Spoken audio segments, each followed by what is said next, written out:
നമസ്കാരം. Evening business ന്യൂസിലേക്ക് സ്വാഗതം. ആദ്യം പ്രധാന വാർത്തകൾ.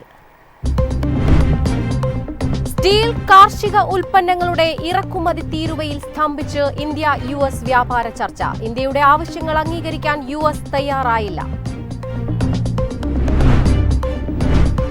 ഇന്ത്യൻ കമ്പനികളുടെ കടഭാരം കുറയുന്നു. കോർപ്പറേറ്റ് സ്ഥിര ആസ്തികളിൽ നിക്ഷേപം ഉയർന്നുവെന്നും റിപ്പോർട്ട്.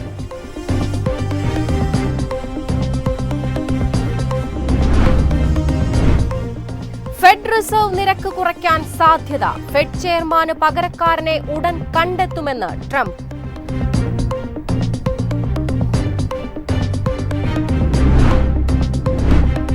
ആഗോള ഡിജിറ്റൽ സമ്പദ് വ്യവസ്ഥയിൽ ഇന്ത്യക്ക് നിർണായക സ്ഥാനമെന്ന് റിസർവ് ബാങ്ക്. 5 വർഷത്തിനിടയിൽ രാജ്യത്തിന് ലഭിച്ചത് $114 ബില്യൺ നിക്ഷേപം. ഉപഭോക്തൃ ഉൽപ്പന്ന കമ്പനികളുടെ വളർച്ച ദുർബലമാവാൻ സാധ്യത. ഡിമാൻഡ് ദുർബലമെന്ന് ഗോൾഡ്സ്മാൻ സാക്സ്.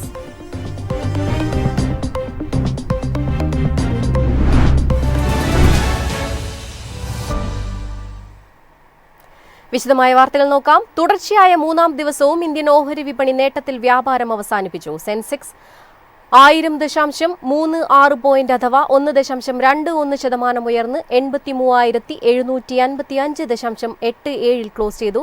നിഫ്റ്റി 304.25 പോയിന്റ് അഥവാ 1.21% ഉയർന്ന് 25,549 സെൻസെക്സ് ഓഹരികളിൽ State Bank of India, Tech Mahindra, Maruti, Mahindra and Mahindra എന്നിവ ഇടിവ് രേഖപ്പെടുത്തി. Tata Steel, Bajaj Finance, Bharti Airtel, Adani Ports, Eternal, Bajaj Finserv, NTPC, HDFC bank, Reliance Industries, Axis bank എന്നിവ നേട്ടമുണ്ടാക്കി. സെക്ടർ സൂചികകളിൽ private bank, oil and gas, metal സൂചികകൾ ഉയർന്നു. റിയാലിറ്റി മീഡിയ സൂചികകൾ 1% വീതം ഇടിഞ്ഞു. സ്റ്റീൽ കാർഷിക ഉൽപ്പന്നങ്ങളുടെ ഇറക്കുമതി തീരുവയിൽ സ്തംഭിച്ച് ഇന്ത്യ-US വ്യാപാര ചർച്ച. ഇന്ത്യയുടെ ആവശ്യങ്ങൾ അംഗീകരിക്കാൻ US തയ്യാറായില്ല. ജൂലൈ 9 സമയപരിധിക്ക് മുമ്പ് ഇന്ത്യ-US ഇടക്കാല വ്യാപാര കരാർ പ്രാബല്യത്തിൽ വരാനുള്ള സാധ്യതകൾക്കാണ് ഇതോടെ മങ്ങലേറ്റിരിക്കുന്നത്. നിർദ്ദിഷ്ട 26% പരസ്പര താരിഫ് പിൻവലിക്കണം. സ്റ്റീൽ, ഓട്ടോ പാർട്സ് എന്നിവയ്ക്കുള്ള നിലവിലുള്ള US താരിഫുകളിൽ ഇളവുകൾ നൽകണം. ഈ ആവശ്യങ്ങളാണ് ഇന്ത്യക്കുള്ളത്. എന്നാൽ US പ്രതിനിധികൾ ഇതുവരെ ആവശ്യങ്ങൾ അംഗീകരിച്ചിട്ടില്ലെന്ന് സർക്കാർ വൃത്തങ്ങൾ പറയുന്നു. സോയാബീൻ, ചോളം തുടങ്ങിയ കാർഷിക ഉൽപ്പന്നങ്ങളുടെയും കാറുകൾ, ലഹരി പാനീയങ്ങൾ എന്നിവയുടെയും തീരുവ ഇന്ത്യ കുറയ്ക്കണമെന്നാണ് USന്റെ ആവശ്യം. എന്നാൽ ഇക്കാര്യത്തിൽ ഇന്ത്യയും അനുകൂലമായ തീരുമാനം കൈക്കൊണ്ടിട്ടില്ല. അതേസമയം ഈ ആഴ്ച തന്നെ ഇന്ത്യൻ വാണിജ്യ പ്രതിനിധി സംഘം അമേരിക്കയിലേക്ക് വീണ്ടും ചർച്ചയ്ക്കായി പോകുമെന്ന സൂചനയും പുറത്തുവരുന്നുണ്ട്. അതല്ലെങ്കിൽ മോദിയും ട്രംപും നേരിട്ട് സംസാരിച്ചാൽ വിഷയങ്ങളിൽ തീരുമാനമുണ്ടാവുമെന്നാണ് പ്രതീക്ഷിക്കുന്നതെന്നും സർക്കാർ വൃത്തങ്ങൾ അറിയിച്ചു. News desk, MyFin TV. Indian കമ്പനികളുടെ കടഭാരം കുറയുന്നതായി റിപ്പോർട്ട്. കഴിഞ്ഞ 5 വർഷത്തിനിടെയാണ് കമ്പനികളുടെ കടബാധ്യത കുറഞ്ഞത്. കോർപ്പറേറ്റ് സ്ഥിര ആസ്തികളിൽ നിക്ഷേപം ഉയർന്നുവെന്നും റിപ്പോർട്ട്. ബാങ്ക് ഓഫ് ബറോഡയുടെ ഗവേഷണ റിപ്പോർട്ടിലാണ് ഇന്ത്യൻ കമ്പനികളുടെ ബാധ്യതകൾ കുറഞ്ഞതായി പറയുന്നത്. നോൺ ഫിനാൻഷ്യൽ കോർപ്പറേറ്റുകളുടെ കടം 2021 സാമ്പത്തിക വർഷത്തിൽ 20.7 ലക്ഷം കോടി രൂപയായിരുന്നു. 2025 സാമ്പത്തിക വർഷത്തിൽ ഇത് 22.6 ലക്ഷം കോടി രൂപയായി ഉയർന്നു. അതായത് സംയുക്ത വാർഷിക വളർച്ചാ നിരക്ക് 2.9% മാത്രമാണ്.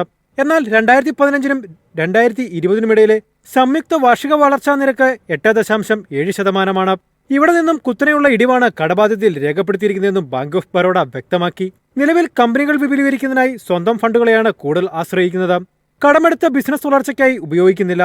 കടമെടുത്താൽ തന്നെ അത് പ്രയോജനപ്പെടുത്തുന്നതിൽ ഇന്ത്യൻ കമ്പനികൾ കൂടുതൽ ജാഗ്രത പുലർത്തുന്നതായും റിപ്പോർട്ട് ചൂണ്ടിക്കാട്ടി.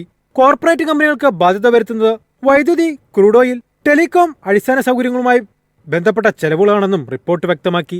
News desk, MyFin TV. American fed reserve നിരക്ക് കുറയ്ക്കാൻ സാധ്യതയെന്ന് അഭ്യൂഹം. പിന്നാലെ കരുത്ത് ചോർന്ന ഡോളർ. ഫെഡ് ചെയർമാന് പകരക്കാരനെ ഉടൻ കണ്ടെത്തുമെന്ന ട്രംപിന്റെ പ്രസ്താവനയും തിരിച്ചടിയായി. അമേരിക്കൻ കേന്ദ്ര ബാങ്ക് പലിശ കുറയ്ക്കൽ ഘട്ടത്തിലേക്ക് കടക്കാനുള്ള സാധ്യതകളാണ് ആഗോള വിപണിയിൽ ചൂടുപിടിച്ചിരിക്കുന്നത്. പ്രതീക്ഷിച്ചതിലും നേരത്തെ പണനയത്തിൽ ഇളവ് വരുത്തുമെന്ന പ്രതീക്ഷയും ശക്തമാണ്. പലിശ നിരക്ക് കുറയ്ക്കാൻ ഡൊണാൾഡ് ട്രംപ് ഫെഡ് ചെയർമാനുമേൽ സമ്മർദ്ദം ചെലുത്തുന്നുണ്ട്. ഒപ്പം അമേരിക്കയിൽ സാമ്പത്തിക പ്രതിസന്ധിയുണ്ടാകുമെന്ന ആശങ്കയും US കൺസ്യൂമർ കോൺഫിഡൻസ് ഡാറ്റയും ഡോളറിന്റെ വിലയിടിയാൻ കാരണമായിട്ടുണ്ട്. അമേരിക്കൻ ഡോളറിന്റെ വിനിമയ നിരക്ക് മാർച്ച് 22 ശേഷമുള്ള ഏറ്റവും കുറഞ്ഞ നിരക്കിലേക്കെത്തി. ഫെഡ് ചെയർമാൻ ജെറോം പവലിന്റെ പ്രവർത്തനം മോശമാണെന്നും അദ്ദേഹത്തിന് പകരം ആളുകളെ പരിഗണിക്കുന്നുണ്ടെന്നും ട്രംപ് പറഞ്ഞിരുന്നു. വരുന്ന സെപ്റ്റംബറിന് മുമ്പ് തന്നെ കേന്ദ്ര ബാങ്കിനെ നയിക്കാൻ പുതിയ ആളെ നിയോഗിക്കുമെന്നാണ് വാൾസ്ട്രീറ്റ് ജേണൽ അടക്കമുള്ള മാധ്യമങ്ങൾ റിപ്പോർട്ട് ചെയ്യുന്നത്. പുറത്തുവരാനിരിക്കുന്ന US GDP ഡാറ്റയിലാകും ഇനി നിക്ഷേപകരുടെ കണ്ണ്. അടുത്ത ദിവസം പുറത്തുവരുന്ന പേഴ്സണൽ കൺസപ്ഷൻ എക്സ്പെൻഡിച്ചർ ഡാറ്റയും നിക്ഷേപകരെ ഡോളറിന്റെ വിനിമയ നിരക്കിനെ സ്വാധീനിക്കുമെന്നാണ് കരുതുന്നത്. News desk MyFin TV. ആഗോള ഡിജിറ്റൽ സമ്പദ് വ്യവസ്ഥയിൽ ഇന്ത്യക്ക് നിർണായക സ്ഥാനമെന്ന് റിസർവ് ബാങ്ക്. 5 വർഷത്തിനിടയിൽ രാജ്യത്തിന് ലഭിച്ചത് $114 ബില്യൺ നിക്ഷേപം. ഗ്ലോബൽ സൗത്ത് രാഷ്ട്രങ്ങൾക്കിടയിൽ ഡിജിറ്റൽ സമ്പദ് വ്യവസ്ഥയുടെ വളർച്ച ഏറ്റവും വേഗത കൈവരിച്ചത് ഇന്ത്യയിലാണ്. അതായത് ഏഷ്യ, ലാറ്റിൻ അമേരിക്ക, ആഫ്രിക്ക എന്നിവ അടങ്ങുന്ന മേഖലയിലാണ് ഇന്ത്യ മുന്നിട്ടു നിൽക്കുന്നതെന്നും റിപ്പോർട്ട് ചൂണ്ടിക്കാട്ടി.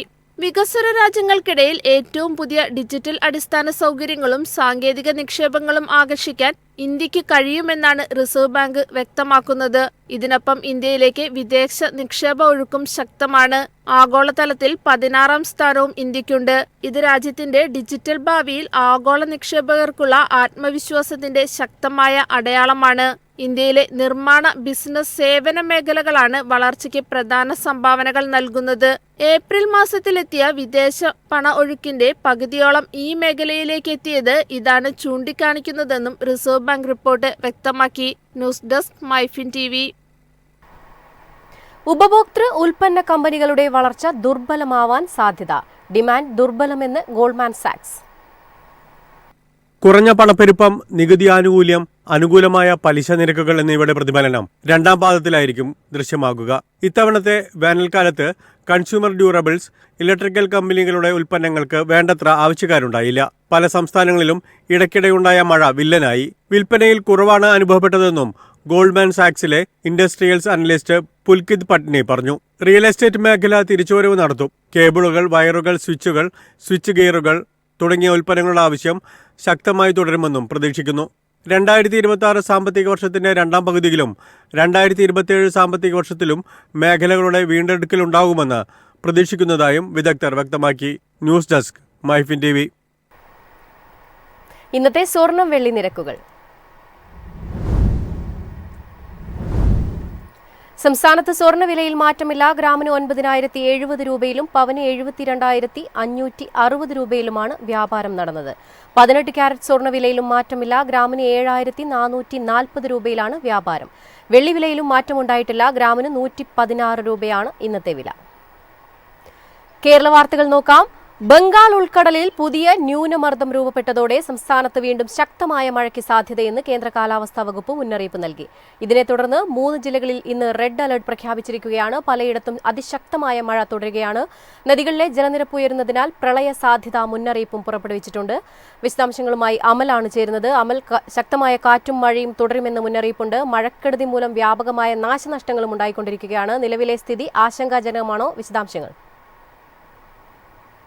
സംസ്ഥാനത്ത് മഴ കനക്കുന്ന സാഹചര്യത്തിൽ നേരത്തെ പുറപ്പെടുവിച്ച ജാഗ്രതാ നിർദ്ദേശത്തിൽ കേന്ദ്ര കാലാവസ്ഥാ വകുപ്പ് മാറ്റം വരുത്തി. സംസ്ഥാനത്ത് ഇന്ന് 3 ജില്ലകളിൽ റെഡ് അലർട്ട് പ്രഖ്യാപിച്ചിരിക്കുന്നു. വയനാട്, മലപ്പുറം, ഇടുക്കി ജില്ലകളിലാണ് ഇന്ന് റെഡ് അലർട്ട് ഉള്ളത്. ഇവിടങ്ങളിൽ ഇന്ന് രാവിലെ മുതൽ അതിശക്തമായ മഴയാണ് ലഭിച്ചുകൊണ്ടിരിക്കുന്നത്. പത്തനംതിട്ട, കോട്ടയം, എറണാകുളം, തൃശൂർ, പാലക്കാട്, കോഴിക്കോട്, കണ്ണൂർ ജില്ലകളിൽ ഇന്ന് ഓറഞ്ച് അലർട്ടും നിലനിൽക്കുന്നു. മറ്റ് ജില്ലകളിൽ ഇന്ന് യെല്ലോ അലർട്ടാണുള്ളത്. ബംഗാൾ ഉൾക്കടലിൽ ചക്രവാത ചുഴി ശക്തി പ്രാപിച്ചതിനെ തുടർന്നാണ് സംസ്ഥാനത്ത് മഴ കനക്കുന്ന ഒരു സാഹചര്യം ഉണ്ടായിരിക്കുന്നത്.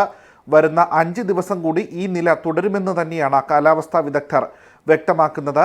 നിർത്താതെ പെയ്യുന്ന മഴയെ തുടർന്ന് സംസ്ഥാനത്തെ പല നദികളും കരകവിയുന്ന ഒരു സാഹചര്യവും നിലനിൽക്കുന്നു. പല നദികളിലെയും ജലനിരപ്പ് ഉയരുകയാണ്. കല്ലൂർ പുഴ, ഭാരതപ്പുഴ, പെരിയാർ, മൂവാറ്റുപുഴ തുടങ്ങിയ നദികളിലാണ് കരകവിഞ്ഞ ഒരു സാഹചര്യം നിലനിൽക്കുന്നത്. പെരിയാറിൽ വെള്ളം ഉയർന്നതിനെ തുടർന്ന് ചരിത്ര പ്രസിദ്ധമായ ആലുവ ശിവക്ഷേത്രം പൂർണ്ണമായി വെള്ളത്തിനടിയിലായ ഒരു സാഹചര്യവുമുണ്ട്. ഇതേ തുടർന്ന് പെരിയാറിൻ്റെ തീരത്ത് നടത്താറുള്ള പിതൃതർപ്പണ ചടങ്ങുകൾ പൂർണ്ണമായി കരയിലേക്ക് മാറ്റിയിരിക്കുന്നു. ആലുവയിൽ പെരിയാറിൻ്റെ കൈവഴികളിൽ നിന്ന് ശക്തമായ രീതിയിൽ വെള്ളം പാടശേഖരങ്ങളിലേക്കും താഴ്ന്ന പ്രദേശങ്ങളിലേക്കും കയറിയിട്ടുണ്ട്. അപകടകരമായ രീതിയിൽ ജലനിരപ്പ് ഉയർന്നതിനെ തുടർന്ന് സംസ്ഥാന ജലസേചന വകുപ്പ് ഭാരതപ്പുഴ, മൂവാറ്റുപുഴ, അച്ചൻകോവിൽ, മണിമല, തൊടുപുഴ, പെരിയാർ, ചാലക്കുടി പുഴ, കബനിപ്പുഴ എന്നീ നദികളിൽ ഓറഞ്ച് അലർട്ടുകൾ പ്രഖ്യാപിച്ചിരിക്കുകയാണ്. ഈ നദികളുടെ തീരത്തുള്ളവർ ജാഗ്രത പാലിക്കണമെന്നും അധികൃതർ മുന്നറിയിപ്പ് നൽകുന്നു. യാതൊരു കാരണവശാലും നദികളിൽ ഇറങ്ങാനോ ഇവ മുറിച്ചു കടക്കാനോ പാടില്ലെന്നും തീരത്തോട് ചേർന്ന് താമസിക്കുന്നവർ ജാഗ്രത പുലർത്തണമെന്നും അധികൃതർ നിർദ്ദേശം പുറപ്പെടുവിച്ചു. സംസ്ഥാനത്ത് അടുത്ത 5 ദിവസം കൂടി ശക്തമായ മഴ തുടരുമെന്നാണ് കേന്ദ്ര കാലാവസ്ഥാ വകുപ്പ് മുന്നറിയിപ്പ് നൽകിയിരിക്കുന്നത്. മാത്രമല്ല ജാഗ്രതാ നിർദ്ദേശവും പുറപ്പെടുവിച്ചിട്ടുണ്ട്. വാർത്തയുടെ വിശദാംശങ്ങളാണ് അമൽ നൽകിയത്. പ്രധാന വാർത്തകൾ വീണ്ടും. സ്റ്റീൽ കാർഷിക ഉൽപ്പന്നങ്ങളുടെ ഇറക്കുമതി തീരുവയിൽ സ്തംഭിച്ച് ഇന്ത്യ-US വ്യാപാര ചർച്ച. ഇന്ത്യയുടെ ആവശ്യങ്ങൾ അംഗീകരിക്കാൻ US തയ്യാറായില്ല. ഇന്ത്യൻ കമ്പനികളുടെ കടഭാരം കുറയുന്നു. കോർപ്പറേറ്റ് സ്ഥിര ആസ്തികളിൽ നിക്ഷേപം ഉയർന്നുവെന്നും റിപ്പോർട്ട്.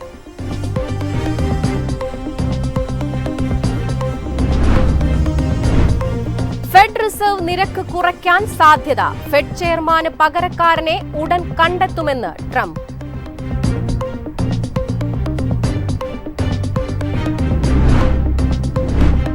ആഗോള ഡിജിറ്റൽ സമ്പദ് വ്യവസ്ഥയിൽ ഇന്ത്യക്ക് നിർണായക സ്ഥാനമെന്ന് റിസർവ് ബാങ്ക്. 5 വർഷത്തിനിടയിൽ രാജ്യത്തിന് ലഭിച്ചത് $114 ബില്യൺ നിക്ഷേപം.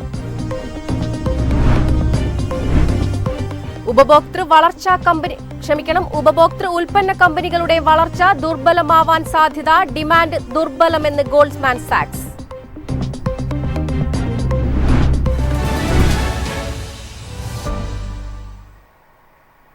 ഇതോടെ ഈവനിംഗ് ബിസിനസ് ന്യൂസ് സമാപിക്കുന്നു. നമസ്കാരം.